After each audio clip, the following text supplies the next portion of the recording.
up everyone, it's Nearly from Wildwood Planning, and I am here to give you some tips on how to stay in budget when wedding planning. So most people have a budget that a number that they have been thinking about, that is a number that they do not want to go over, that is the number that they have been saving up, or that their parents are helping them with, or whatever it may be. Whatever number that is, they want to stay underneath that budget.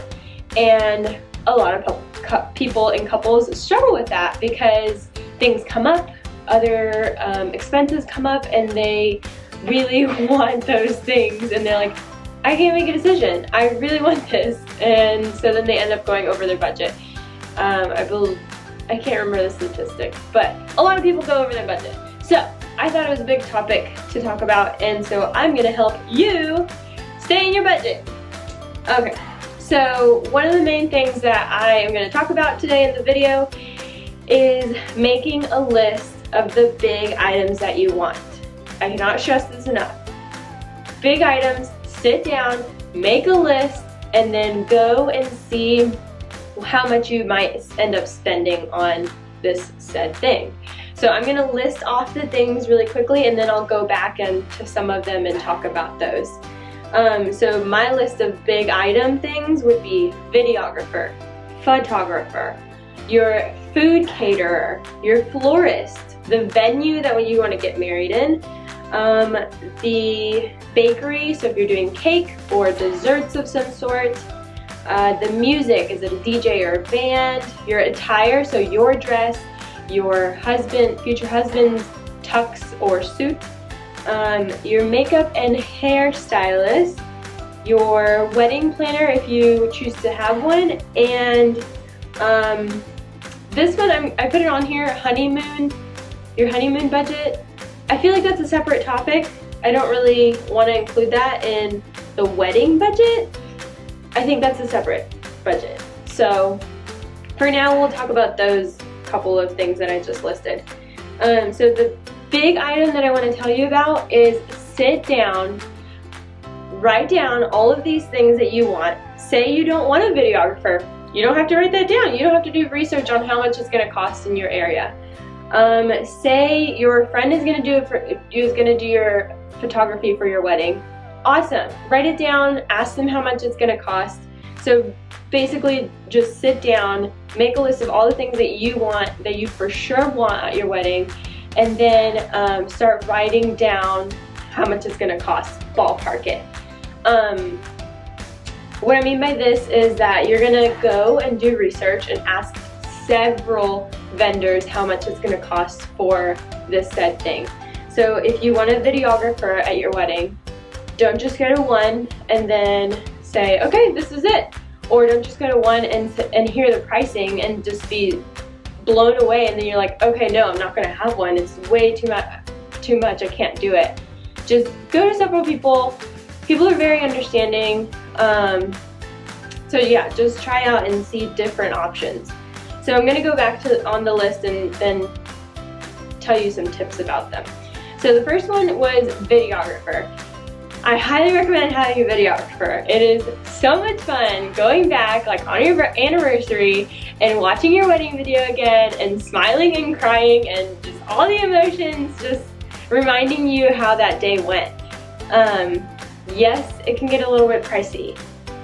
For our wedding, we knew that we really wanted one, so we kind of like made some adjustments in order to have a videographer, because we knew that that was very important for us to like go back and have a video of how that day went, of just seeing it all again. Okay, the next one is photographer. So also another one that I highly recommend is having pictures. Almost everyone wants to have a photographer of some sort, just to have pictures of how the day went, and again, another way to relive and share those pictures with people that weren't able to be there, or just different things. So with that one, you want to also go and look at and ask several photographers in your area and see how much it's going to cost you. So with all of these, you want to list them out on a whatever you want, pen and paper or an Excel file, whatever you are more comfortable with.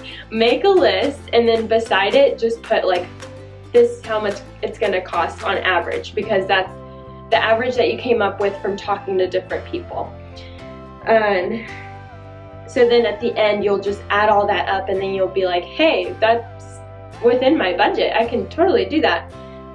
Or if it's been over that number that you've been constantly talking about or thinking about, like, hey, I want to stay under a certain number, and whenever you added all this up, it's over that number, that's whenever you need to go back and tweak and see, okay, how can I tweak this up in order to really have this part or really have something else.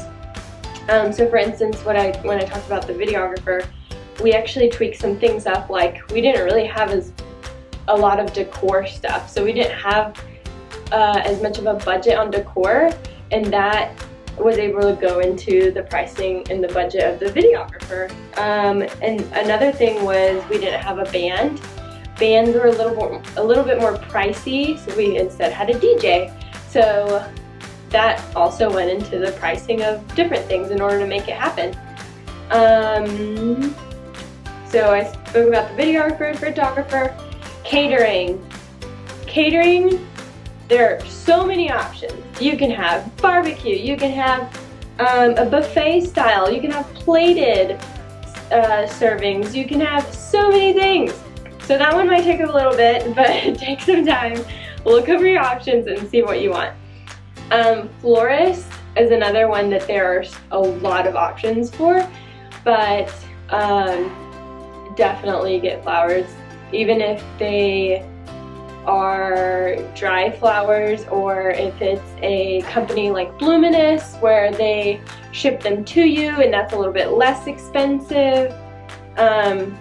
Again, really just sit down, look at your options, make a list, add them all up, and see where your number lies. Your venue is going to be another big chunk of money, and so you just need to look at and see the options, and a lot of the times they will set up or have staffing, and so that goes into, like, you don't have to get a staffing company on the side or on extra, so because it comes with your venue, which is awesome. So go ahead and do that. Then there's music, like I talked about with the DJ or band. Select those, your attire, your dress, maybe go to a boutique and see what's on the rack there where you can just take it home that day. Those tend to be a little bit cheaper. Your hair and makeup, you can have friends do it if you're trying to stay, if you're really close to that budget and you're trying to stay under, you can have your friends do it. If the friends that are really experienced with hair and makeup and you trust them. A wedding planner, if you really are trying to minimize costs there, maybe have a month of coordinator or day of coordinator if you cannot afford like a full service planning, but still recommendations there, because with the full service planning, they can help you with the entire process. Like if you end up choosing a planner like myself, they can help you with the entire process of planning your wedding and less stress on you, which is awesome. And then in the end, after you gather all of those big items, you want to go back or you want to add in at the end a little wiggle room, because those are only big items. Then are the small items that can include stuff like decor, little things like a guest book or gifts for your parents or gifts for your wedding party, just things like that. So all in all, just sit down, do your research of the big items, and I'll say them again so that you can write them down.